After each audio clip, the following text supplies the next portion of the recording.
In this short lesson, we are going to look at the various types of gyroscopes, or gyros, commonly in use in aircraft.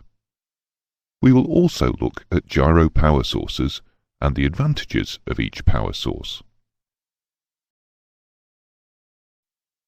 Gyros can be classified by their function, construction, or power source, and each class can be divided into further categories. Let's look at each one in turn, starting with function. Gyros which are classified by function fall into two distinct categories. The first category is known as displacement gyros. These gyros are set up to measure angles, for example, degrees of bank, or degrees of pitch, or degrees of heading change. Displacement gyros can be divided into space gyros or tide gyros. Space gyros are unrestrained by any external force and are free to wander. Tide gyros, as the name implies, are tied or restored back to some required orientation by an external force. Finally, a subdivision of tide gyros is the earth gyro. Earth gyros have their orientation maintained by gravity. The second category of gyros classified by function is known as rate gyros. Rate gyros are set up to measure angular rate. By this we mean, for example, a rate of turn. Common rates of turn are 3 degrees per second or 6 degrees per second. We can see here then the full family tree of gyros classified by function. It will help greatly in the understanding of gyros if we remember this family tree.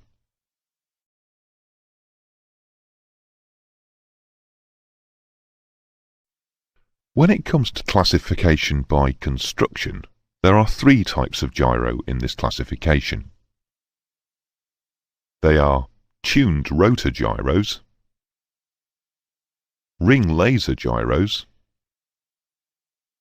and fibre optic gyros.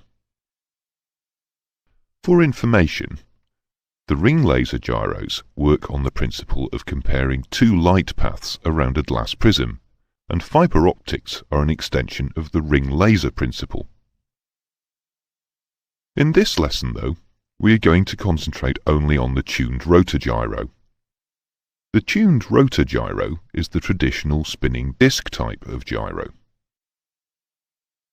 The third and last classification refers only to tuned rotor gyros and describes the power source for the gyro.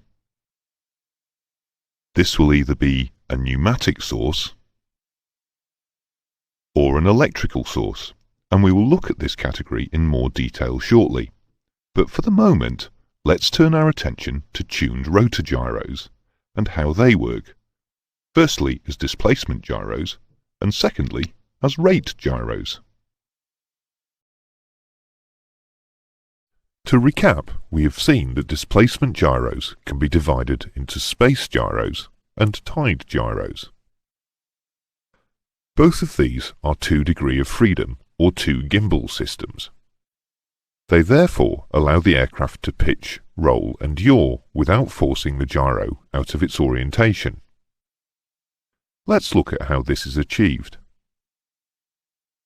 The gyro is mounted on a frame, which we will call the inner gimbal. We can see that this will allow the gyro to rotate around its own spin axis.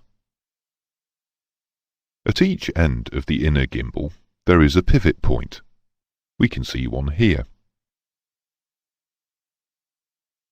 The pivot point on the inner gimbal bears on a second or outer gimbal, and this gives the outer gimbal the freedom to rotate around the inner gimbal. The inner gimbal or single gimbal is therefore said to provide 1 degree of freedom. Finally, the outer gimbal is pivoted in a housing which is fixed to the aircraft. This allows the housing, and also of course the aircraft, to move around the outer gimbal. The outer gimbal, or second gimbal, is therefore said to provide 2 degrees of freedom. So, we can see that by mounting the gyro within an inner and outer gimbal system, which in turn is fixed to the aircraft, there is total freedom for the aircraft to move around its gyro without displacing it from its orientation in any of its axes.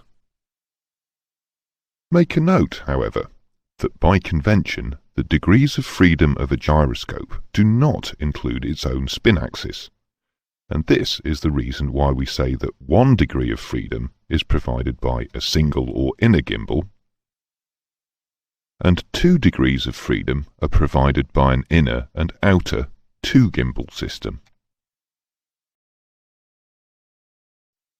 Let's look briefly at space gyros. A space gyro has gyroscopic inertia with reference to a point in space. This means that a space gyro is unrestrained by any external force. It is free to drift and topple, and, if it does, there is nothing to restore it back to its original orientation. Space gyros, therefore, have to have extremely low rates of real wander. This makes them expensive, and they are used only in high-technology applications such as inertial navigation systems, which are covered later in the course. Let's now look at the tide gyro. The tide gyro is also mounted in a 2-gimbal system, and because we ignore its spin axis, the tide gyro can be said to have 2 degrees of freedom. However, the fundamental difference between a space gyro and a tide gyro is that with the tide gyro, the rotor spin axis is controlled or tied in a desired position by an external force. In aircraft, the gyro is normally tied in the Earth's horizontal or vertical plane. An example of an instrument using a tide gyro is the directional gyro indicator, or DGI. A typical DGI from a light aircraft is illustrated here.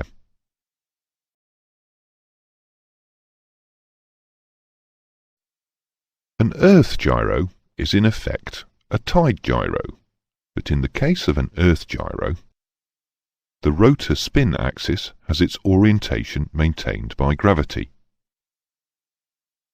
As we can see, the Earth gyro is suspended in a 2-gimbal system, and again we can say that by convention it has 2 degrees of freedom.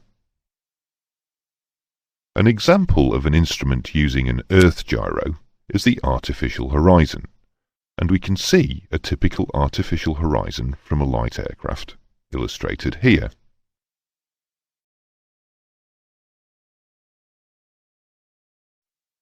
The second category of tuned rotor gyros is the rate gyro. With this type of gyro, the gyro is mounted in a single gimbal, and a rate spring restricts freedom of the gyro in precession. The single gimbal allows freedom of movement around 2 axes, one of which is the gyro's spin axis. By convention, therefore, as the spin axis is not included, the rate gyro is said to have 1 degree of freedom. An example of an instrument using a rate gyro is the turn indicator, and we can see again a turn indicator illustrated here.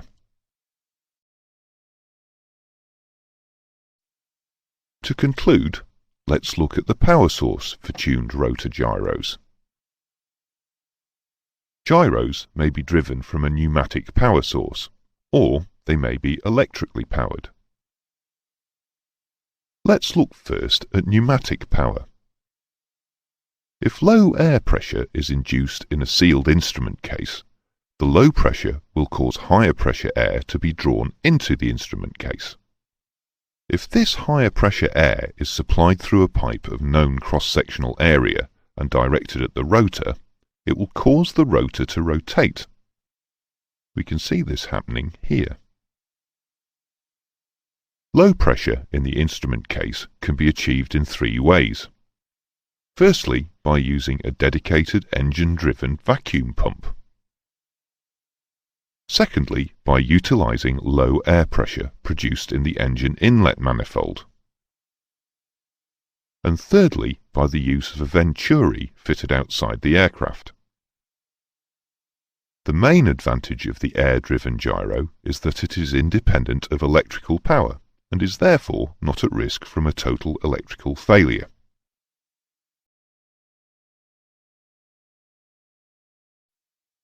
Electrically driven gyros are powered by alternating current.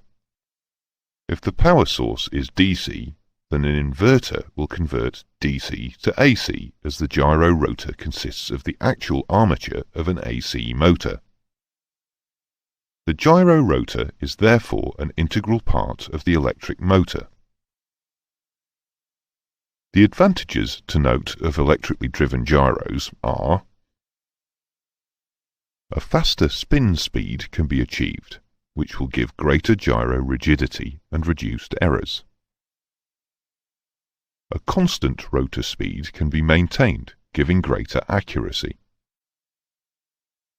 The gyro can be sealed in an airtight case, which will prevent dust and moisture causing excessive wear on the moving parts. Operating RPM can be more rapidly achieved, giving greater efficiency.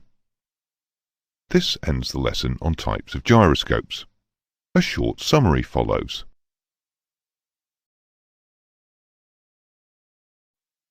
A gyro is classified by its function, construction, or power source. Gyros which are classified by function are displacement gyros or rate gyros.